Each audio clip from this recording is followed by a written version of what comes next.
മക്കത്തൊക്കെ വലിയ തിരക്കാണ്.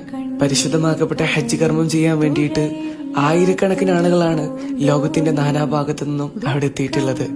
ഓരൊക്കെയും ഓരോ ദിവസവും ഓരോ നിമിഷവും ദിക്റിലും തസ്ബീഹിലും സ്വലാത്തിലും മുഴുകിയിരിക്കുകയാണ്.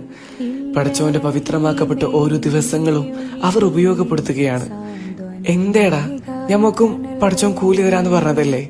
നമ്മൾ സാധാരണ ചെയ്യുന്നതിനേക്കാൾ ഇരട്ടി കൂലി പടച്ചവൻ തരാന്ന് പറഞ്ഞതല്ലേ?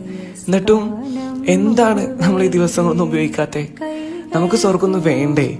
നമ്മളെ പാപങ്ങളൊന്നും പുറത്തു തരണ്ടേ? എന്തിനാണ് പിന്നെ ഇത്രയും പവിത്രമാക്കപ്പെട്ട ദിവസങ്ങൾ വന്നിട്ടും എന്നത്തെയും പോലെ സാധാരണ ദിവസമായി നമ്മളിതിനെ കാണുന്നേ? ഒന്ന് ചിന്തിക്കടാ. ഞമ്മക്കും ബുദ്ധില്ലേ ഒന്ന് അവിടെ ചെല്ലാൻ, പരിശുദ്ധ കഅബ തവാഫ് ചെയ്യാൻ, റസൂലിന്റെ തിരുപാദം പതിഞ്ഞ ആ മണലാരുണ്യത്തിലൂടെ പടച്ചോന്റെ വിളിക്കുത്തരം നൽകി ലബ്ബൈക ചൊല്ലി നടക്കാൻ? ഇൻഷാ അല്ലാഹ് ഒരു ദിവസം ഞമ്മളും എത്തും അവിടെ.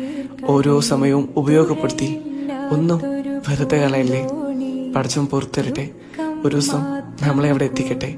ആമീൻ.